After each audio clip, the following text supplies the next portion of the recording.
사도신경으로 우리의 신앙을 하나님 앞에 고백합니다. 전능하사 천지를 만드신 하나님 아버지를 내가 믿사오며 그 외아들 우리 주 예수 그리스도를 믿사오니 이는 성령으로 잉태하사 동정녀 마리아에게 나시고 본디오 빌라도에게 고난을 받으사 십자가에 못 박혀 죽으시고 장사한 지 사흘 만에 죽은 자 가운데서 다시 살아나시며 하늘에 오르사 전능하신 하나님 우편에 앉아 계시다가 저리로서 산 자와 죽은 자를 심판하러 오시리라. 성령을 믿사오며 거룩한 공회와 성도가 서로 교통하는 것과 죄를 사하여 주시는 것과 몸이 다시 사는 것과 영원히 사는 것을 믿사옵나이다. 아멘.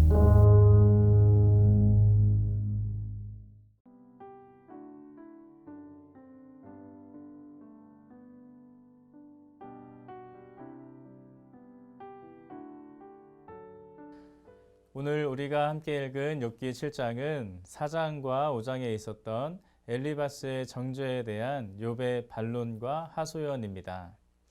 욥은 하루아침에 모든 자녀와 종들과 가축들을 잃어버렸습니다.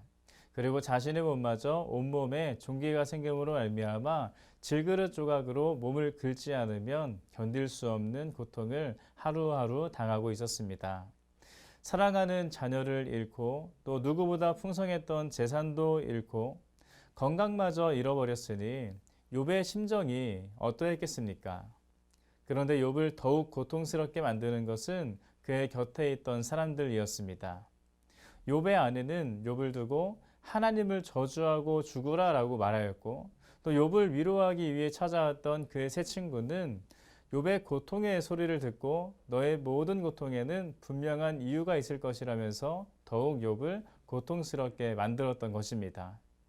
앞선 4장과 5장을 보면 욥의 친구 엘리바스는 온몸에 종기가 돋아 고통스러워하는 욥에게 지금의 모든 고통은 너가 하나님께 범죄를 하였기 때문이라고 하였습니다. 엘리바스는 하나님을 인과응보의 하나님으로만 생각하였기 때문에 지금 욥이 당하는 고난에는 하나님께 징계를 받을 만한 분명한 이유가 있을 것이라고 여겼던 것입니다. 그러니까 엘리바스의 시선의 욥은 하나님께 범죄하고도 오히려 투정이나 부리고 있는 미련하고 어리석은 사람에 불과했던 것입니다. 이제 욥은 자신의 고통이 극심하다는 것을 다시 한번 말합니다. 1절에서 3절까지 보면 욥은 말합니다. 이 땅에 사는 인생에게 힘든 노동이 있지 아니하겠느냐? 그의 날이 품꾼의 날과 같지 아니하겠느냐? 종은 저녁 그늘을 몹시 바라고 품꾼은 그의 삭슬 기다리나니 이와 같이 내가 여러 달째 고통을 받으니 고달픈 밤이 내게 작정되었구나.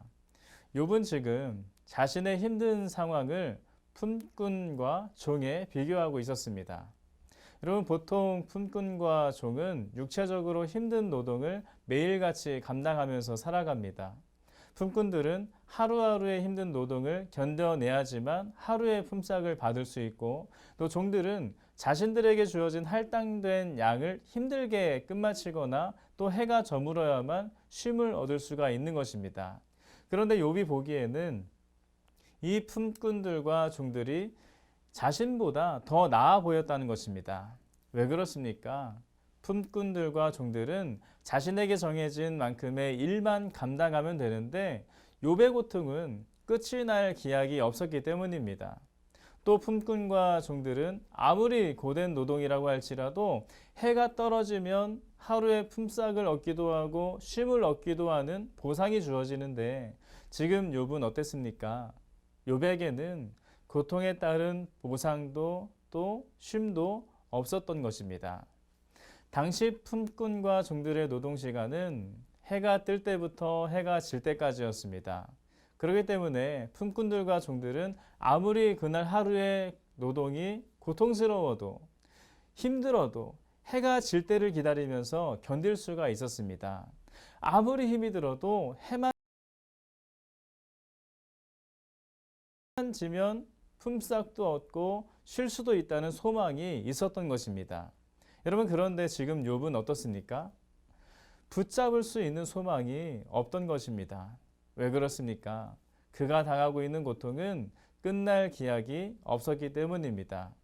3절 말씀을 보면 욥은 이렇게 고백합니다. 이와 같이 내가 여러 달째 고통을 받으니 고달픈 밤이 내게 작정되었구나. 여러분, 이 3절의 욥의 고백이 무엇을 의미하는 것입니까? 이미 여러 달째 온몸의 종기로 인하여서 고통을 당하고 있었다는 거 아니겠습니까? 품꾼들과 종들과는 다르게 욥의 육신은 밤이 되어도 그 고통이 끝나질 않았습니다. 육신이 너무 고통스러워서 잠을 이루지도 못하고 새벽까지 뒤척인 것이 이미 수개월이나 되었다는 것입니다. 욥의 육신은 이처럼 쉼없는 고통을 당하고 있었습니다. 그의 살은 구더기와 먼지 딱지로 뒤덮여 있었고 또 그의 몸은 이미 종기가 아물다 터지기를 반복하면서 더욱 골마가기만 했습니다. 이제 곧 죽을 것만 같은데, 죽을 것처럼 아픈데 죽지도 않았습니다. 여러분, 지금 욥이 당한 이 고통이 상상이나 되십니까?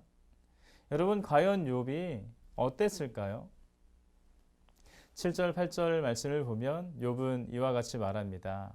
내 생명이 한낱 바람 같음을 생각하옵소서. 나의 눈이 다시는 행복을 보지 못하리이다. 지금 욥은 자신의 생명이 마치 한낱 바람과 같다라고 하였습니다. 무슨 말입니까? 여러분, 바람은 잠시 스쳤다가 지나가지 않습니까?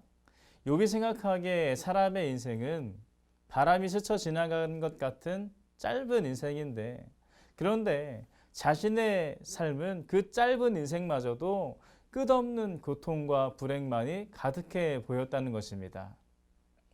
사랑하는 성도 여러분, 과연 죽을 만큼 고통스럽다는 것은 어떤 것일까요?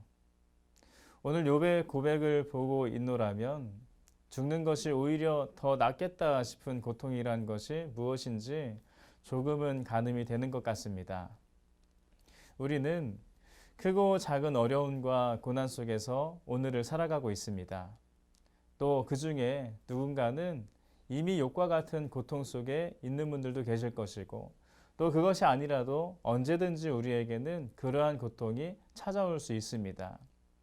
과연 우리는 우리의 의로움과 상관없는 누구에게나 찾아올 수 있는 이 고통이 찾아올 때 어떻게 대해야 할까요? 고통을 이기는 믿음의 자세는 과연 여러분 무엇일까요?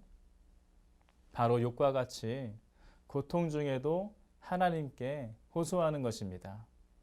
욥은 자기 생명은 이제 한낱 바람과 같고 이제 다시는 행복을 볼 수 없을 것이라고 탄식하였습니다. 주께서 찾으실지라도 구름처럼 수울로 사라져서 찾지 못하실 것이라고도 하였습니다. 그런데 여러분, 욥의 이러한 고백들은 사실 하나님을 향한 간절한 외침이었습니다. 고통이 가득한 나를 좀 봐달라는 호소였던 것입니다. 대부분의 사람들은 자신의 삶에 고난이 닥치면 가진 신앙마저도 잃어버리게 마련입니다. 그러나 믿음의 사람은 그렇지 않아야 하는 것입니다. 고통 중에도 또 그 고통이 이해가 되지 않을 때에도 하나님을 의지하고 하나님께 호소해야 하는 것입니다. 사랑하는 성도 여러분, 우리 하나님은 우리를 끝까지 사랑하시고 아끼시는 분이십니다. 그렇기 때문에 잠시의 고난은 허락할지라도 반드시 회복하게도 하시는 분이십니다.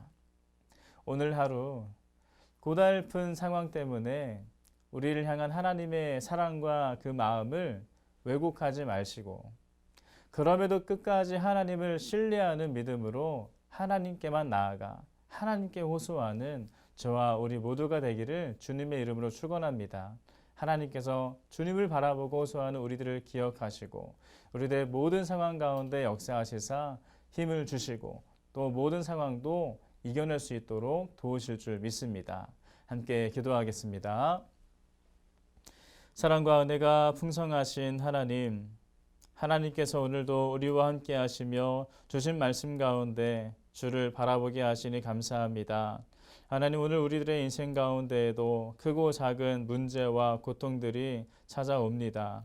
그 수많은 문제와 고통 앞에서 우리가 하나님을 더욱더 찾을 수 있는 믿음의 사람 될 수 있도록 인도하여 주옵소서. 어떤 상황 가운데서도 언제든지 하나님을 바라보고 하나님께 호소하는 자를 주님께서는 반드시 찾으시고 힘을 공급하실 줄 믿사오니 오늘 그 능력과 은혜를 체험하는 우리 모두의 삶이 될 수 있도록 역사하여 주옵소서. 도우실 줄 믿사오며 살아계신 예수님의 이름으로 기도드립니다.